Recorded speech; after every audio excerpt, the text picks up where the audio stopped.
Hello, today is Friday, March 29th, and welcome to episode 316 of Fault Lines, the National Security Institute's podcast that gets you quickly up to speed 3 times a week on the national security and foreign policy debates shaking up America. I'm NSI's founder and executive director, Jamil Jaffer. I'm joined today by NSI senior fellows Lester Munson, Bishop Garrison, and Andy Kaiser. So, guys, today we're going to be talking about a dispute going on in the South China Sea, or as Les has reminded us, the West Philippine Sea. This is a dispute over a set of islands, or in particular, today's dispute is about the Second Thomas Shoal, which is a piece of land that goes in and out of the water as part of the Spratly Islands. There are a variety of disputed islands in the South China Sea, including the Paracels. That are disputed between Vietnam, Thailand, and China. You've got the Scarborough Shoal, disputed by a number of countries, including the Philippines and China. And of course, the Spratlys, which are sort of the center point of today's conflict. We've seen conflicts, by the way, just in the last few months over the Scarborough Shoal, which was taken over by China in 2012. Philippine fishermen have tried to come in there and fish. They've also accused the Chinese of using cyanide fishing, which, of course, is not good for the health of the marine ecosystem. But today's dispute, the thing that happened just yesterday, is that there's a old U.S. Transport vehicle that was given to the Philippine Navy back when we had Subic Bay there in the Philippines. The Philippine Navy has now taken this ship in the last about 20 years ago, and they intentionally stranded it, marooned it on the Second Thomas Shoal in order to establish sovereignty over that. They've been resupplying that ship for 20 years since it's sitting out in the middle of the ocean. And as one of these resupply missions has now been attacked by the Chinese Coast Guard that has surrounded these ships for a number of years and sort of been in a standoff. A number of Philippine sailors were injured in this water cannon attack. Led the new president of the Philippines, Ferdinand Marcos Jr., son of the famous Philippine dictator Marcos, and his wife Imelda Marcos, she of the many, many, many shoes, famous from the 1980s. And so Ferdinand Marcos said, "Look, we're not going to be cowed by this. We're not going to put up with this aggression from China. The challenge, of course, is this may drag the U.S. into a conflict. We're reestablishing our military bases there in the Philippines, and so the big question is, what's going on here? Is this going to heat up? And if so, what role, if any, is the U.S. going to play?" So, Bishop, over to you first. What do you think about all this? What's going on here? This appears to be an increasing series of confrontations. How worried should we be about what's going on in the South China Sea or the West Philippine Sea?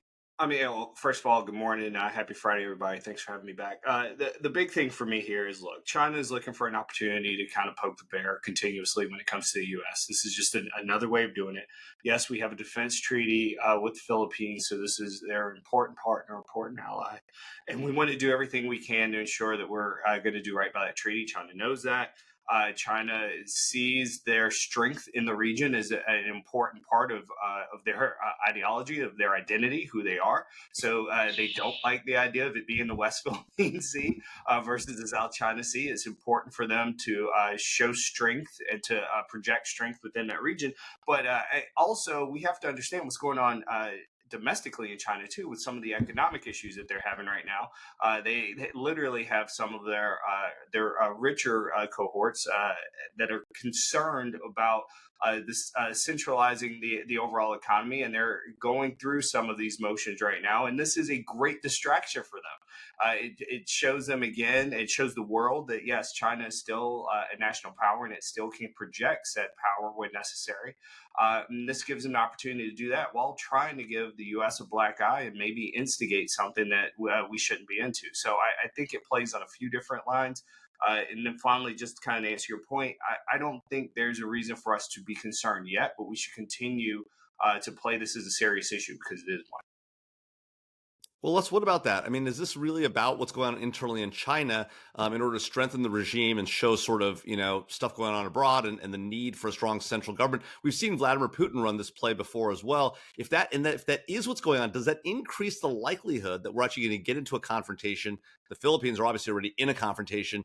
Does it increase the likelihood and desire of China to create a confrontation to, one, distract people at home, but also to get them motivated around the importance of the central government and the CCP? Yeah, I think I totally agree with Bishop. I think it's important to remember Xi Jinping blew up the Chinese government model a couple of years ago when he went for a third term. They had a reasonably, for a communist dictatorship, they had a reasonably stable system of rotating power among a select group of elite individuals, and now one guy's holding on to power. So it's a little more, it's shakier than it was before in Beijing, and they do need this antagonism on the outside to kind of galvanize political support for the Xi Jinping operation. I totally agree with that.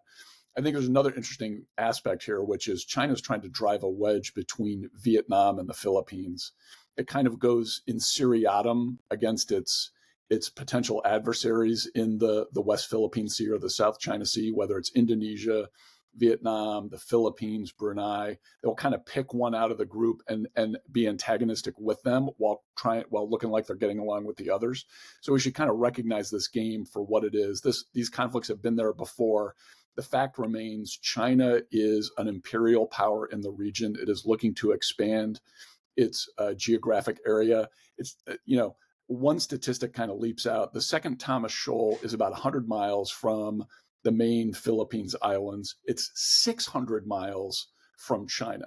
The idea that this is somehow Chinese territory is totally bananas, and the international community kind of needs to unite behind the Philippines, including you, Vietnam, who've recently been trying to get along a little bit better with China. They need to kind of galvanize the support with the Philippines and show a united front here. Well, I mean, that sounds like a good idea, Les, but really hasn't happened. Andy, what about that? Can we really galvanize international support? I mean, is that even a thing? I mean, the Spratly Islands have been disputed for decades. This standoff in the Second Thomas Shoal alone has been going on for over 20 years with this maroon ship and the Chinese Coast Guard surrounding it. I mean, doesn't it seem sort of chimeric to think that we can actually solve this problem with international pressure? Isn't it really just going to take sort of the U.S. and or our allies sort of pushing the Chinese out and say, this is not your territory, not acceptable? Yeah, I think that's exactly what it's going to take. I mean, this is part of a much larger effort, right, by the Chinese to sort of exert global power, right? If you're going to be a superpower, you have to be first a regional power. I think they recognize that. So we've seen these dust-ups in the South China Sea, particularly with Vietnam and the Philippines over some two decades. Yeah, as Les mentioned, it's this part of the islands in the Philippines are within China's stated first island chain. And of course, the United States has a very long history in the Philippines. It was a colony for 50 years before World War II. As Les mentioned, we had military bases there for decades, which we are returning to post haste. So I think it's you're seeing this dust up, but it's a much broader sort of situation that all of us are contending with. And Jamil, you're exactly right. The response has to be led by the United States. I think we're all heartened to see a much more, certainly a more aggressive Philippine rhetoric, and hopefully followed up by actions. Prior to that, we saw Duterte. I think he sort of admired the authoritarianism, the tough guy piece with China, but even that sort of cozying up didn't last as long, and Duterte sort of ended up coming back into the fold. Well, so Les, it looks like Andy's with me. I mean, what do you think? I mean, do you really think that sort of this international coalition that you want to put together is really going to happen? It has happened for 30, 40, 50 years. I mean, what makes you think now's the time? Well, the U.S. ought to be leading that effort, but it's going to require all of the countries in the region standing with each other against China. China is playing each of them off against each other.